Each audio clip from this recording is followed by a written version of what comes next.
Hey everyone, welcome back, it's me, the Inner Nerd. In this video I'm going to be revisiting an older kit that I built a couple of years ago, but converting it into an RAF version to make this the FGR.2. So let's roll that intro and get to it.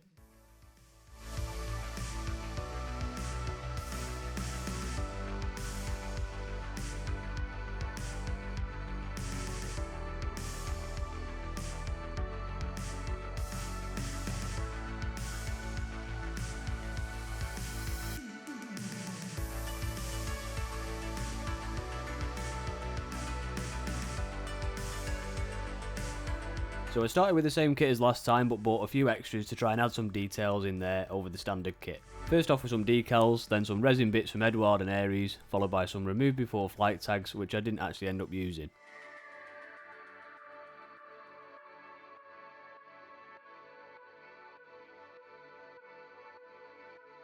The RAF markings didn't include the stencil data, so I intend to use the ones from the kit, since for now at least they look as though they'll cover what I need. And as you can see, there are a lot of them.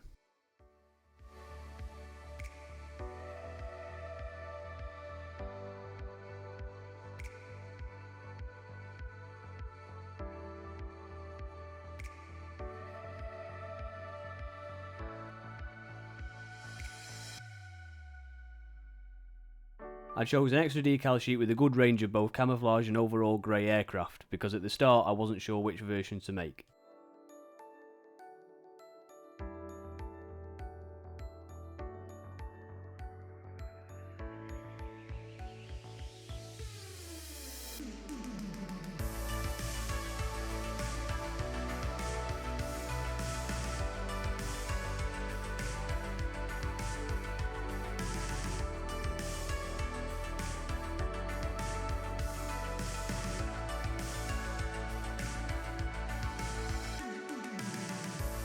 So the Edward cockpit is a complete replacement for the kit part. I started to build this up ready for basing and painting using the resin superglue from VMS.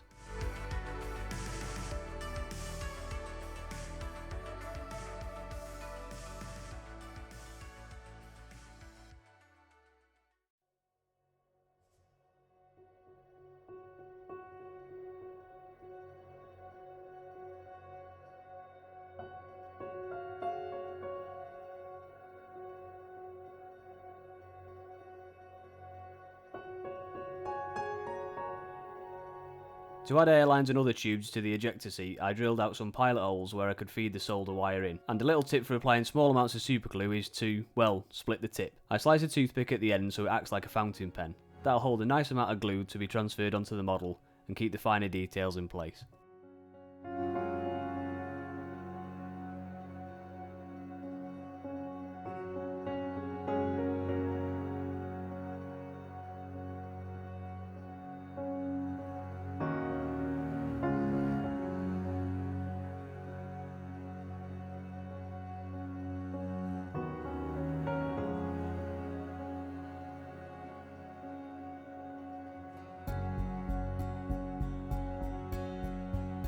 Next was to make some room for the resin cockpit. I used a rotary tool which is a Proxim Micromot 60E and gently removed the material with a ball tip tool.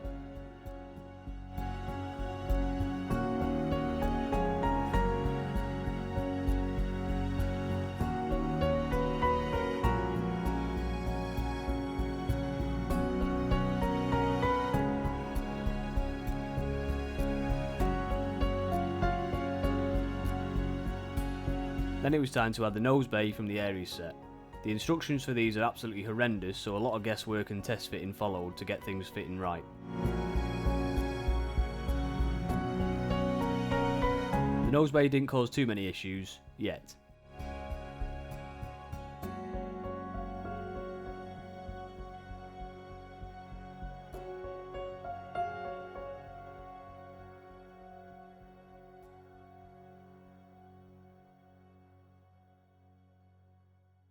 A quick dry fit with the cockpit looked good to go ahead. This is where I started to run into some serious problems. The base of the cockpit and the roof of the wheel bay were causing clash between the fuselage halves, so I removed this with a mix of sanding and grinding, which aren't dance moves by the way, until I thought I'd taken enough off.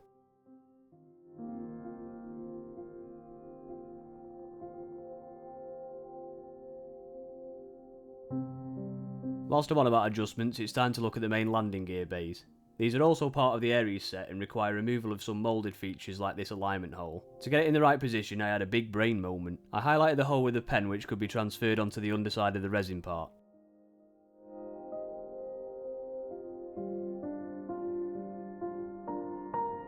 Then that could be used to drill the same size hole and not lose that nice anchor point of the gear leg. Absolute genius.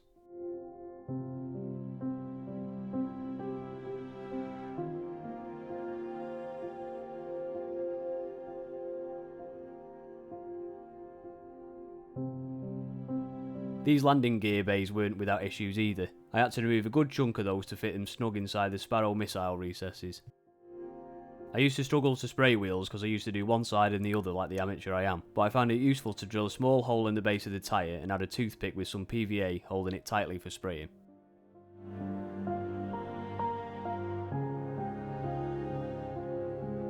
I do the same for the side winders too. See, don't waste my evenings.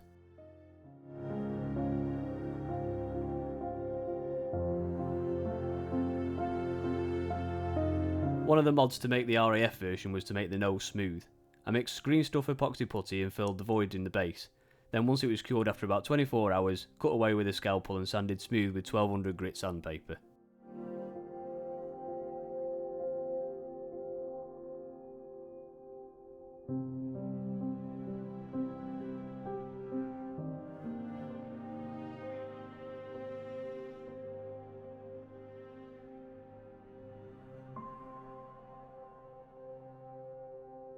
To get rid of the canopy seam, I use the usual technique of Tamiya polishing compound, where the video I've made is linked in the description below or the top of the screen.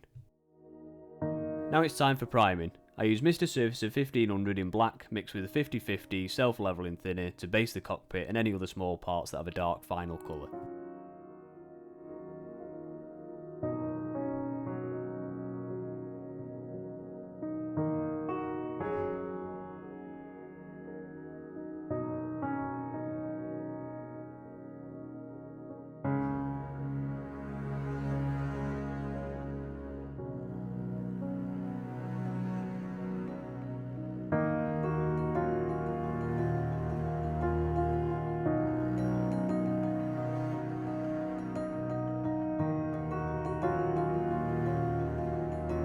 For the landing gear and lighter finish parts I use the same again but in white.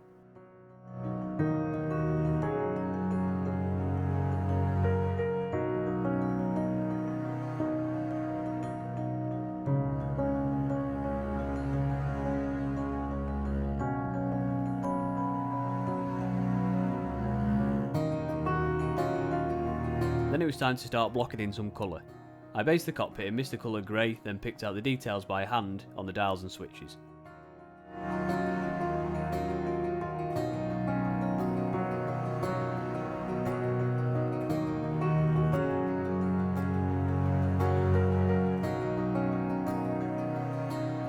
The ejector seat was hand painted in various colours of green ranging from olivey tones to more pea greens depending on the section.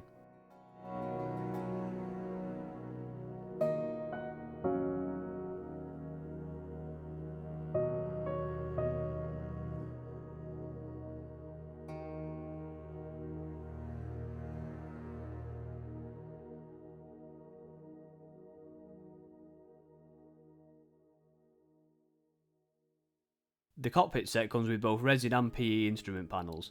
I wasn't sure which one would turn out best, so I painted up both so I could make a decision later down the line.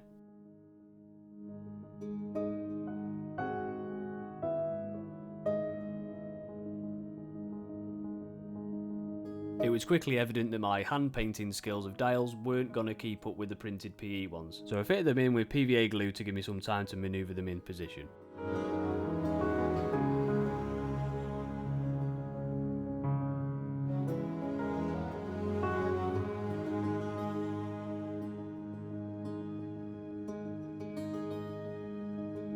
With all of the basing complete, I coated the assemblies in satin varnish. The satin allows some oils and washes to stick, creating a more weathered look over a simple pin wash.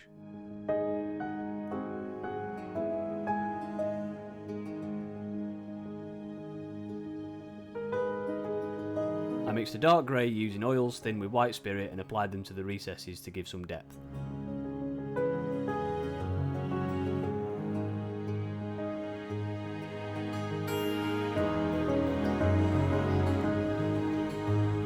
By using oil paints over pre-made washes allows you to vary the colour and thickness on the go, so I mixed a slightly lighter and thicker grey and applied some wear in the footwell.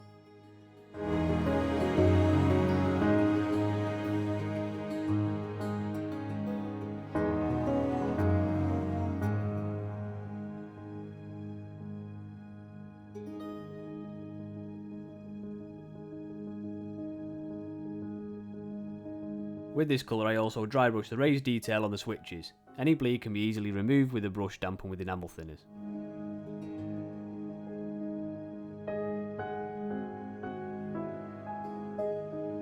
The ejector seat got the same treatment with the mid-tone grey wash.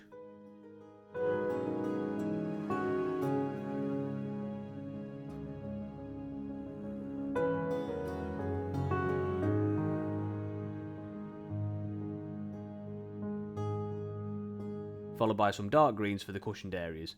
These were mixed and blended directly on the model using enamel thinners.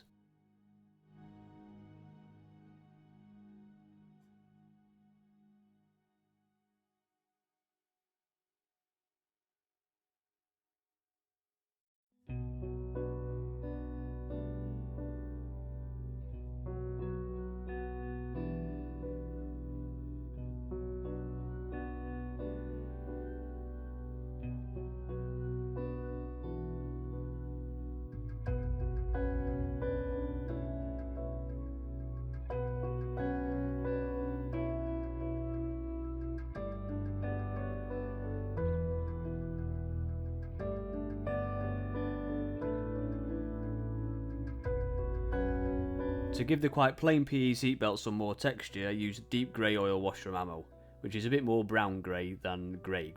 But after I'd finished that, I decided I wasn't too keen on the PE seatbelts. I thought that they didn't sit naturally enough, so made a set on the other seat with tape. I preferred that, so I went and replaced them all.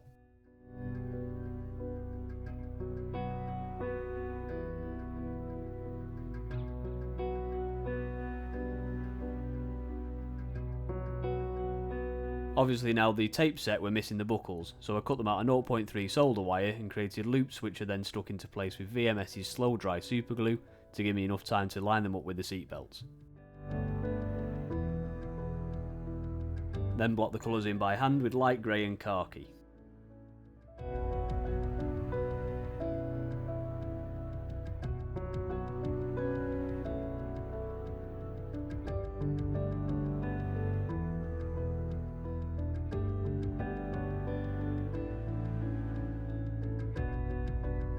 After building up both types of instrument panel, I decided to go with the PE one. I used gloss varnish to create lenses on the dial screens, and the cockpit was ready to assemble.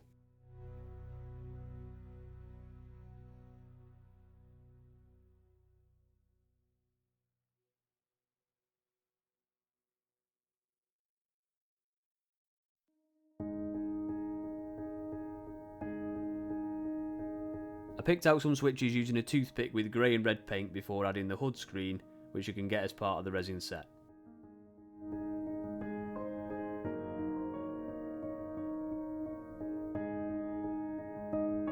The front section of the fuselage didn't have a great join to rely on, so I cut some strengthening strips from styrene sheet to kind of brace this piece and make the join a bit stronger. I stuck these down with just regular poly cement.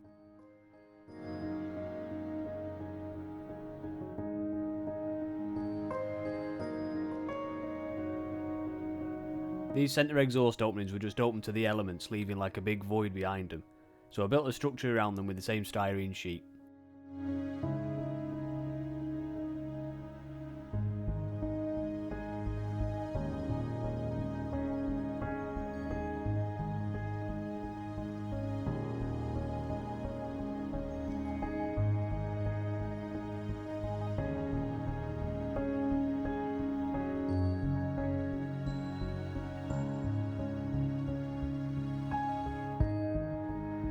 The intakes fitted really well and just needed a small amount of putty to fill the gap between the lower wing. I used perfect plastic putty because you can apply it and let it go dry, then remove the excess and smooth with a wet cotton bud.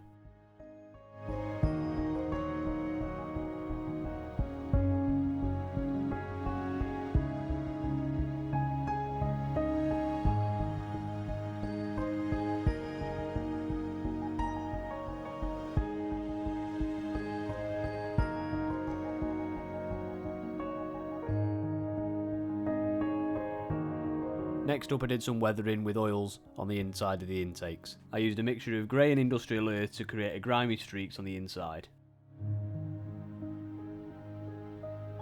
To streak the oils I use a brush dampened with enamel thinner to drag the oils from the top of the intake to the bottom. It will take a few passes with the damp brush to create the longer streaks, then a small amount of blending with a dry brush.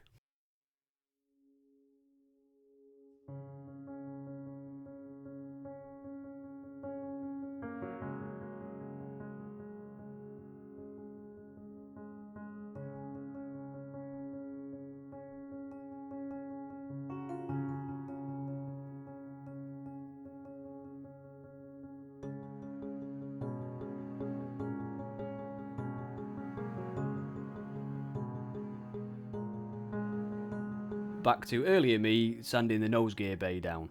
I had to remove so much material that it made the roof of the resin part wafer thin. So thin that you could actually see light through it clearly. Luckily the cockpit would make the roof section, so I left it be and went ahead for another dry fit. It didn't fit again, and after several attempts I removed more material from the base of the cockpit, almost removing the entire floor. Finally everything fit in place and it was time to make the upper and lower sections of the fuselage. After a bit of fettling it did actually go in place quite nicely, and the join was neat.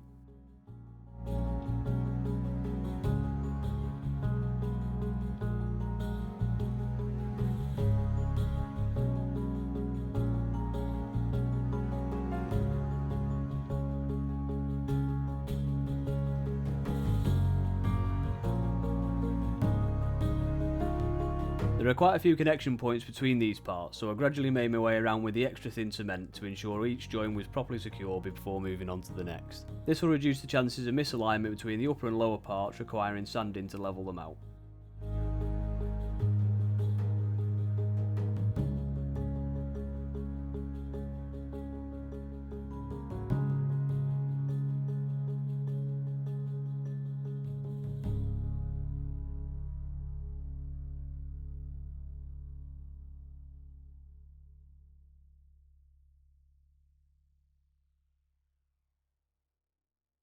One side of the intakes fitted really well and required barely any work. The other side was a different story. For some reason there was quite a considerable gap between it and the upper wing, which needed a little bit more than just putty. So I stretched some sprue and inserted that using extra thin poly cement to fill the void between the two parts. This is then smoothed with perfect plastic putty.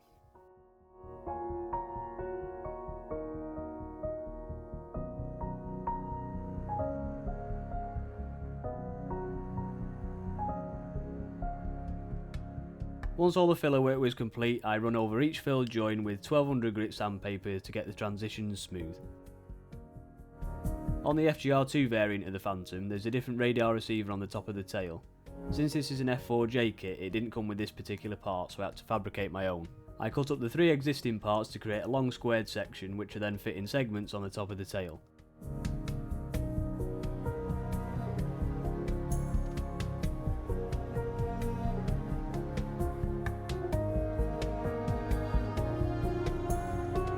Some of these parts needed a small modification to get them to slide along the alignment tab using my Proxim Micromop.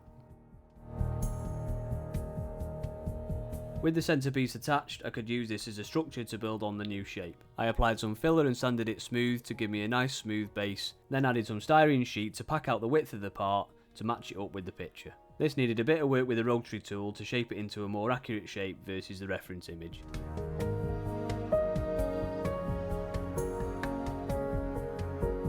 I'm going to have the canopy open on this model, so I didn't spend much time getting the canopy to fit neatly into place. Instead I temporarily glued it using PVA glue to seal any paint from getting through the gaps, as well as protect the cockpit from the main painting process. I looked at quite a few references of the FGR.2 version and noticed there was no consistent payload on the centerline pylon. Instead it varied from the SUU-23 gun pod or the additional fuel tank. So that I could change this on the model, I embedded some small magnets into the pylons as well as the centerline pylon position. I stuck these into place using the VMS slow dry superglue to give me time to position them before the glue set. The fuel tank had an integrated pylon which had no connecting face, so I had to make one. First I took a pattern using the brass rubbing technique like I'm on some sort of history field trip, then transferred that drawing onto a piece of styrene sheet. Then that was cut out and added to the part so that the magnets could be attached to this as well.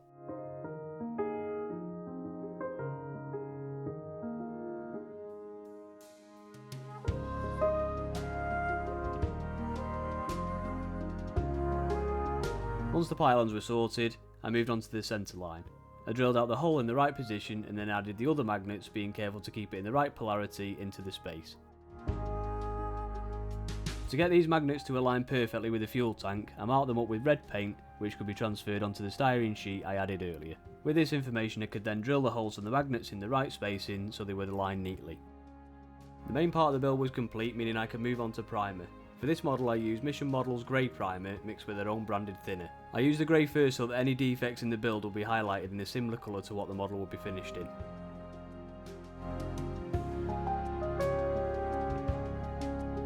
I mainly focused on the areas that needed extra attention while building, so the joins around the intakes were my main focus.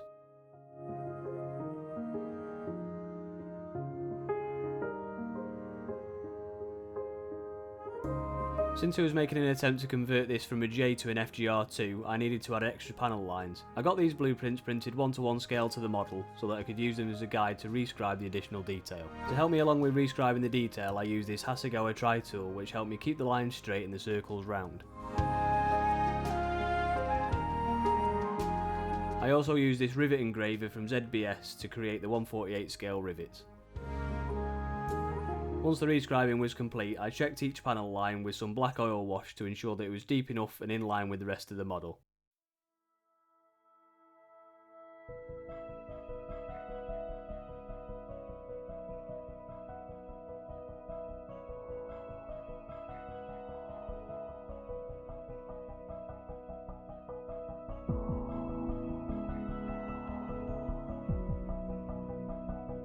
After I was happy with the rescribing job, I was ready to prime the model with Mission Model's black primer, thin with their own branded thinner, just like I did with the grey. This primer was great at laying down nice and smooth, thinned at a 10-part paint and 4 parts thinner ratio.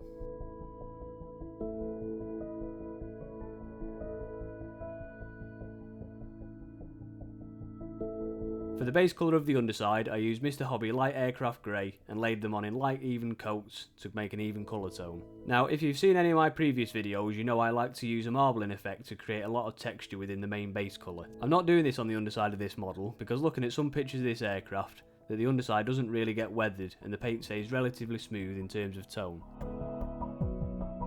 For the top of the model, I used Mr. Hobby Barley Grey and applied this to the wingtips in the same way as the underside.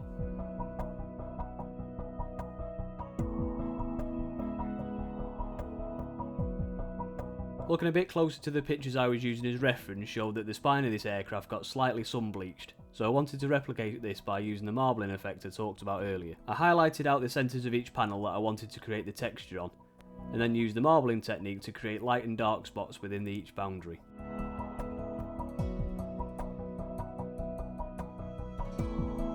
I slowly worked down the spine in sections, leaving some areas blank so they would become more even than others. Now that the basing is done, it was time to lay on the barley grey to blend the tones together. Just like on the underside, I built up the colour in layers and carefully blended the textures into one paint tone. I took some care to build the layers slowly so that they wouldn't lose the detail of the marble base, keeping those light and dark spots subtly under the surface.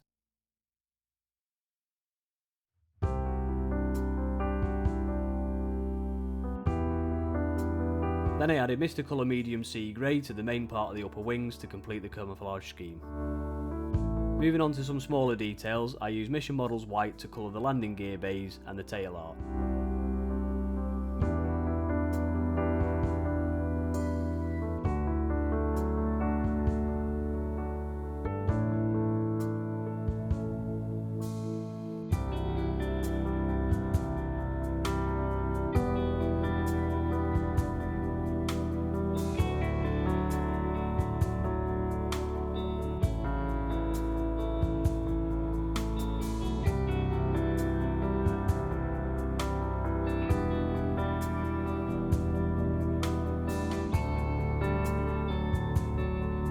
Whilst I was still basing the model, I used GX2 Gloss Black from Mr. Colour to base the heat shield ready for the metallics. It's good practice to use a gloss black base when preparing for metal colours, so that it brings out the most shine in the metal effect.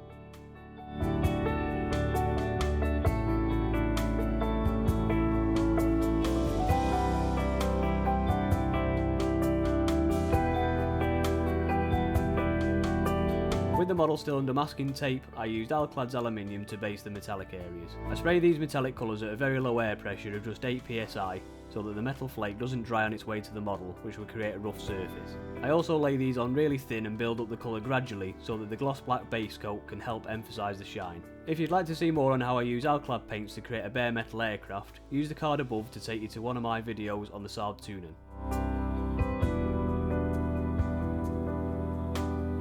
Next up, I use Alclad steel to darken some sections of the heat shield which often get burnished with soot. I applied this really thin not to destroy the aluminium base.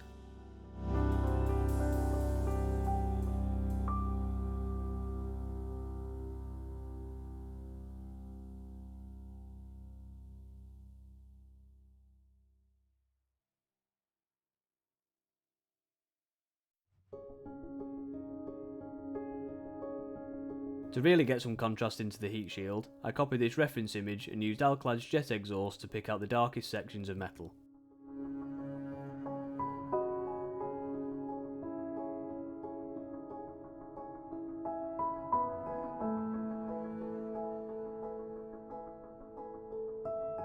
So far I've only used monochrome metal paints, so now it was time to add some burnishing in there with some pale burnt metal and copper. I applied these really lightly to get some colour variations within the metal paint, and used my homemade splatter mask to create some random pockets of the colours.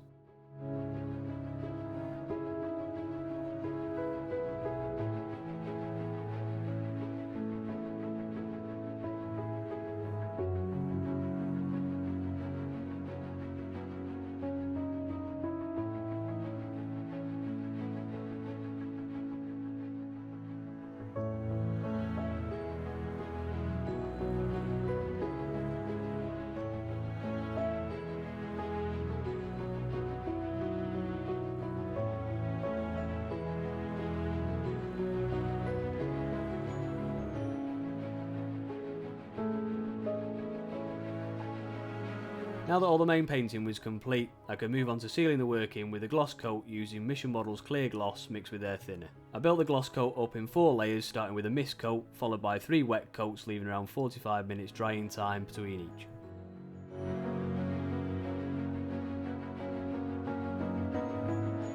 Moving on to the decals, I used Decal Set and Soften by VMS, which works exactly the same way as any other decal solution, only you have to decant it from its container.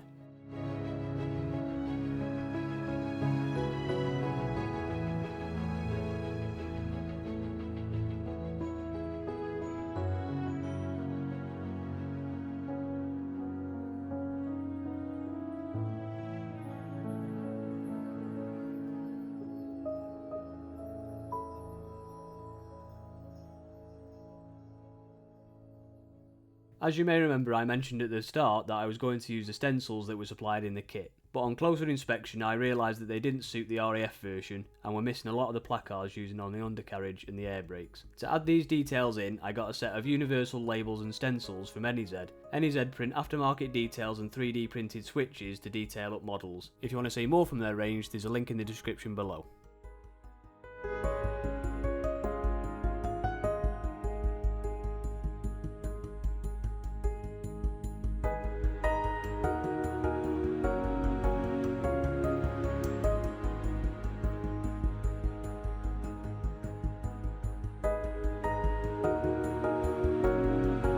With all of the decals in place and left to set for 24 hours, I added another 3 layers of Mission Model's gloss varnish ready to start the weathering. The gloss varnish had given the model a real good shine, but a slightly uneven texture as you can see in this close-up shot. To get rid of this as well as the witness from the decals, I flat the surface down using 2000 and 3000 grit sanding sponge to make the surface smooth.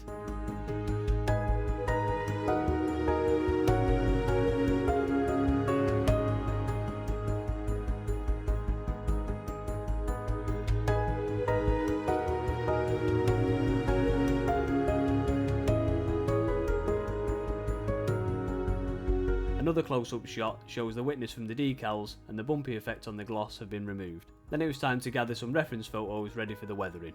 I don't think I'll be taking it quite this far, but some pictures of in-service Phantoms really showed they got weathered up.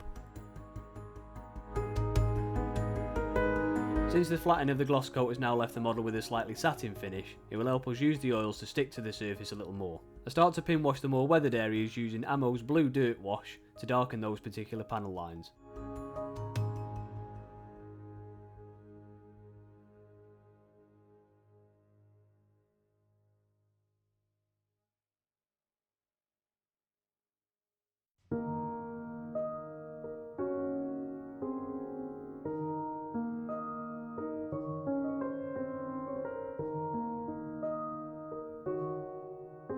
I leave the oils until they're touch dry and then remove them with a dry paper towel to retain the oil in the panel lines.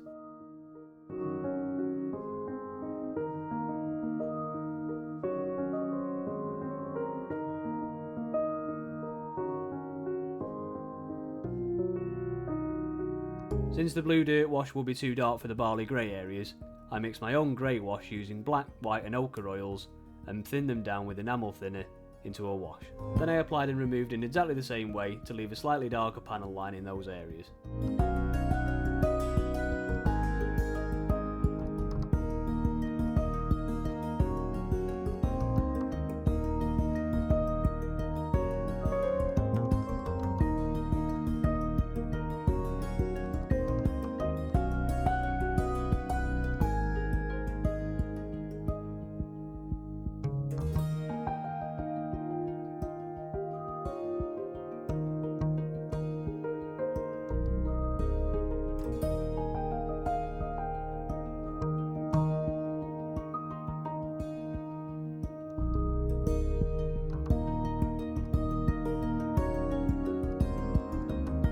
With the weathering roadmap worked on top, I flipped the model over to work on the underside. It seems that the underside of these aircraft got really quite weathered. Most of the dirt seemed to come from the grease and oil stains that started on the back half of the wings. The darkest areas seem to be on the moving panels of the wing. To emphasise these panel lines, I used the blue dirt wash again to pick out the darkest areas of weathering.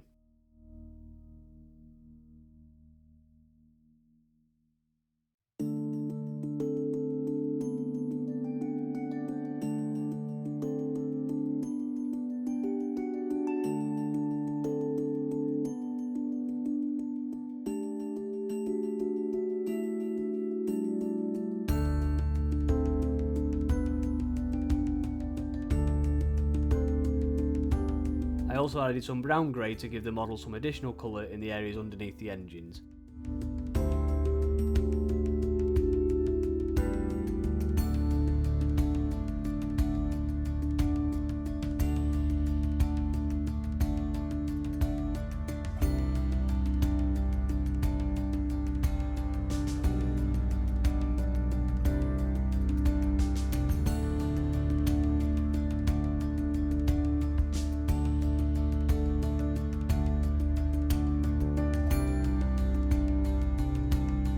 Now that all the basic weathering is complete, I sealed that in with a coat of acrylic satin varnish, ready for the next step.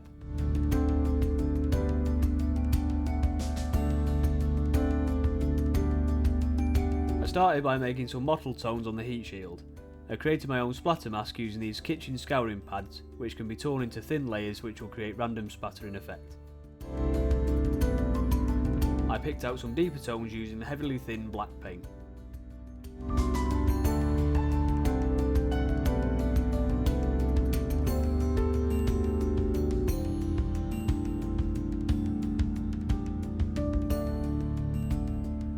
To start the oil weathering, I laid out a palette using black, white, blue and industrial earth colour oils, and mixed them to create either brown grey or blue grey to match either the grease or soot marked areas. To give the mix a more earthy tone, I mixed industrial earth, which will give the look of grease. Then I applied this directly to the model without any thinner to darken the areas of the deepest weathering.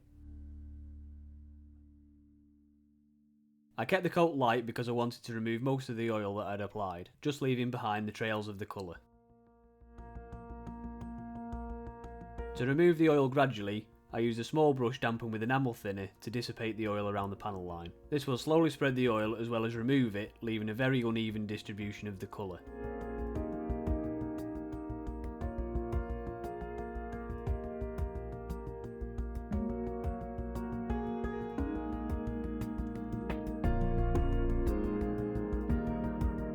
When the oils had been removed enough, I went over and blended the edges using a stipple motion with a short-haired flat brush. This helps fade the edges into the surrounding colour.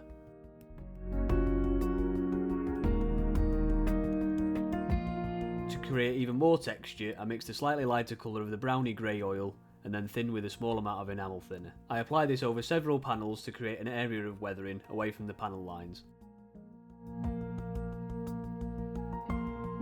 Once this area was dry, I blended in using the same stippling motion with the short-haired flat brush. That just gets rid of the sharp edges and helps blend the tones in evenly.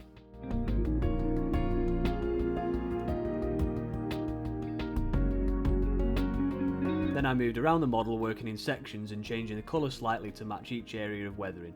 So on this piece I used a more of an industrial earth coloured oil.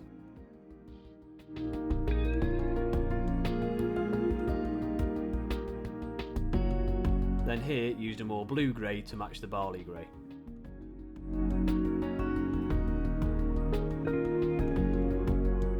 I also mixed up a variation between light and dark coloured oils to show the difference between areas that got more grease or soot versus areas that will have just been weathered by the sun or rain.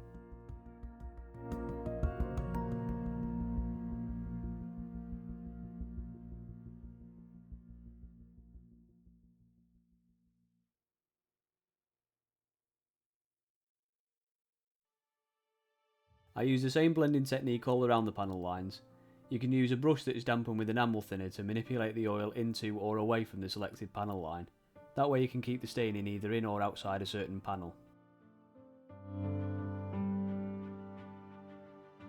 When using this technique, it's important to keep the brush clean, so it will take several passes to get the oils in position I wanted them. Once the brush begins to lose its ability to push the oil around, I wipe it clean and add a little more thinner to go for another pass.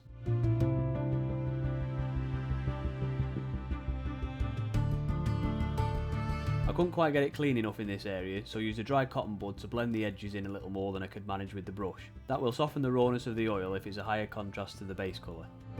This process isn't just limited to darker colours, so I used some light grey to highlight the centres of the panels around the back area of the canopy. The lighter colours are better at mimicking sun bleached areas or repainted panels like you often see on Tomcats and other Navy jets. Whilst I was looking for more reference images of the underside, I came across this one which shows some quite heavy weathering around the panel lines underneath the engine. I completed one side off camera to see whether it would look good, and then moved on to the other side using some darker oils mixed with black and industrial earth. I applied these dark tones using exactly the same method as I had been previously. The only difference between these oils and the ones used before is that they don't blend into the surrounding area as well because they're of higher contrast. That was absolutely fine though, because I wanted to make the underside a little more dirty in these areas. I also mixed a rusty tone from burnt sienna and industrial earth that I had seen on the reference image in a small section around the wheelbase. Since this colour is so strong, I removed a lot of the oil with enamel thinner just to tint the panel line in a slightly rusty tone.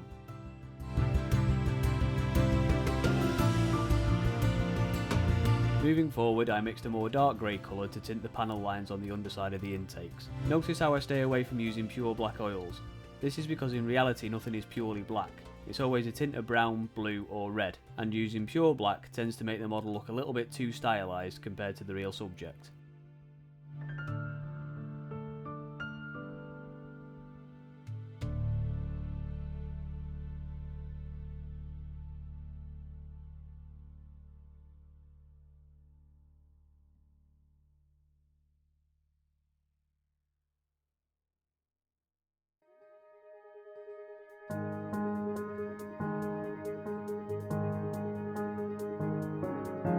Although having said that, I did use AK's black wash to emphasise the panel lines around the heat shield. This is because they would attract a lot of soot from the exhaust, which is actually black.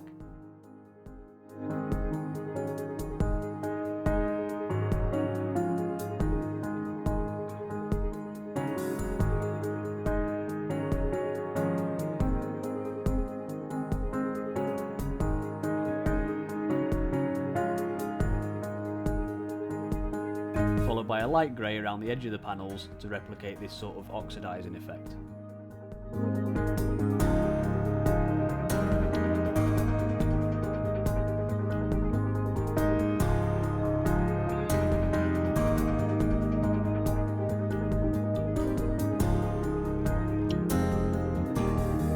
I then worked on the separate parts using the deep grey wash from ammo to replicate water damage on the underside of the fuel tanks as well as splashes in the gear bay doors.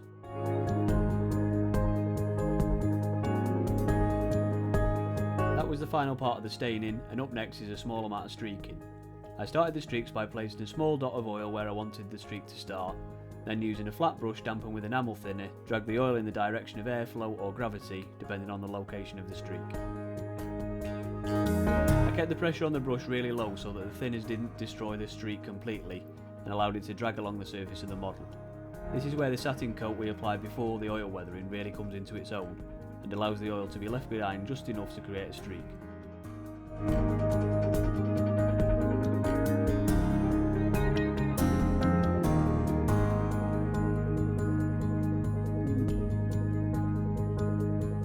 To create some small spatters from wet ground and debris, I mixed a small amount of oil on the end of a toothpick and used a stiff bristle brush to transfer spots onto panels like the air brakes, which were close to the ground when deployed. Since the FGR.2 version of the aircraft used Rolls-Royce Spey engines, the nozzles supplied in the kit wouldn't be the same. Luckily, I'd already seen this image of some bags that covered the nozzles, which saved me buying yet another aftermarket part to replace them. To create the material texture of the bags, I used VMS's Paper Shaper, which is designed to replicate tarpaulins and other textiles. This system uses a thin paper and softer solution to create a malleable cover that can be formed into the shape of a textile cover. First I soaked the paper for around 5 minutes in the softer solution. Then, just like a decal, I applied it to the exhaust nozzle and created some creases to replicate the bag texture.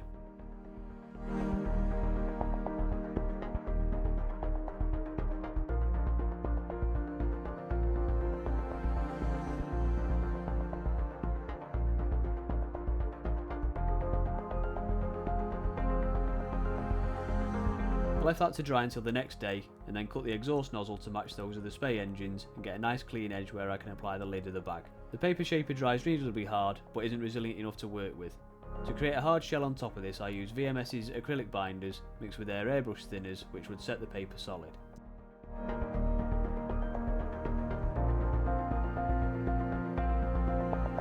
Since you could see the joint between the lid and the side of the paper shaper bag, I added some green stuff epoxy putty and sculpted a joint between them, then added some tape strips to replicate the steel braces.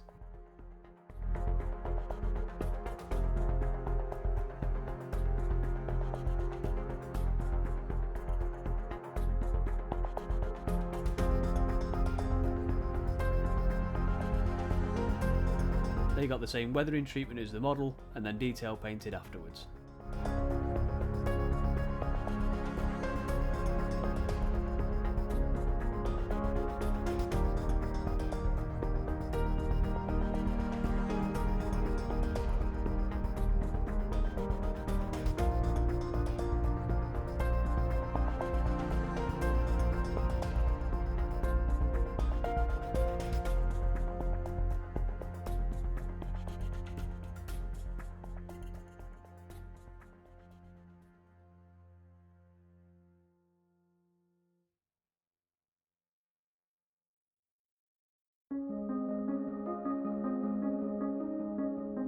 Then it was time to do something that was completely new for this channel.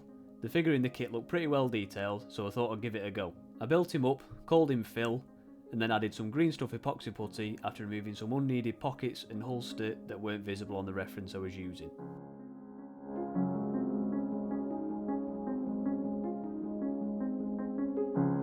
I started by basing Phil black and then using a mix of olive and khaki green for his flight suit.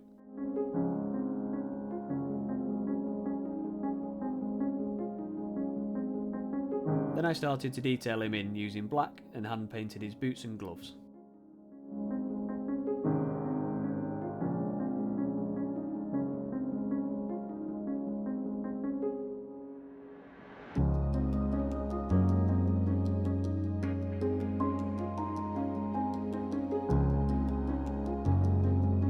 To pick out the highlight on Phil's suit, I mixed a light green from oil paints and used a fine pointed brush to run along the tip of the high spots.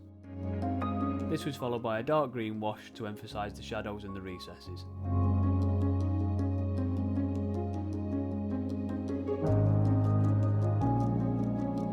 Now for the moment I've all been waiting for. I've not painted a miniature figure since the good old days of Warhammer, which was about 15 years ago, To start the base of the skin tone, I used Citadel's Bugman's Glow. This was followed by Reichland Flesh Shade, which acted like a wash to pick out the shadows in the face.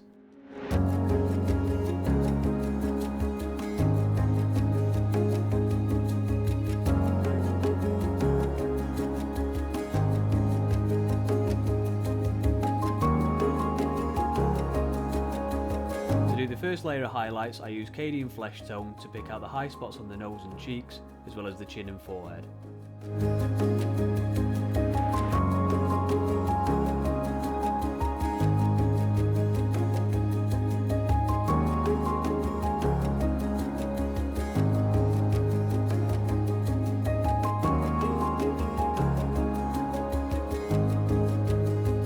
Then for the second layer of highlights, I use Kislev Flesh. I get this highlight to the tip of the nose and on the edge of the ears to give the maximum contrast to the layers below.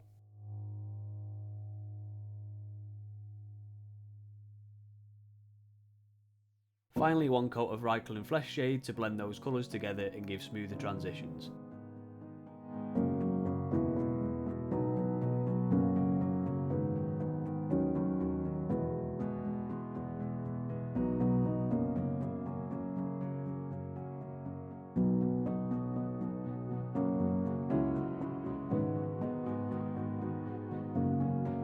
You'll probably be relieved to hear that it's now time for the final assembly. For this I use VMS Slow Dry Superglue so that I have enough time to position things in place before they set. This superglue is also slightly thicker than regular superglue, so it won't run into unwanted places and ruin the model.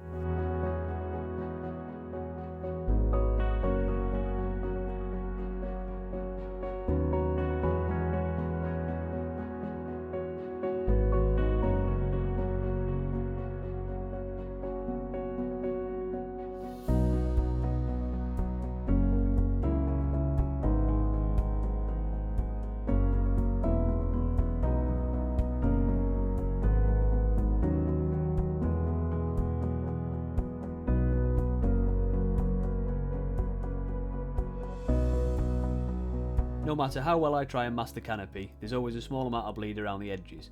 To clean this up I use VMS's Clean Slate paint remover and applying small quantities around the edge of the canopy. After just a few seconds the paint will be ready to remove with a dry cotton bud.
The final touch was to add the latches on the underside of the canopy using Mysticolor Silver. And that's it guys, we made it! I hope at least one of you enjoyed this video and at least found it slightly entertaining. This has been by far my biggest project to date and I've learnt a lot from it. Let me know down in the comments what you enjoyed the most about this build, if anything, and I can try and capture more of that sort of footage for my future videos. Thank you very much for watching. This is Academy's 1/48 scale Phantom.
we go, I'd like to give a shout out to my Patreon supporters who really help me along with creating new and engaging content.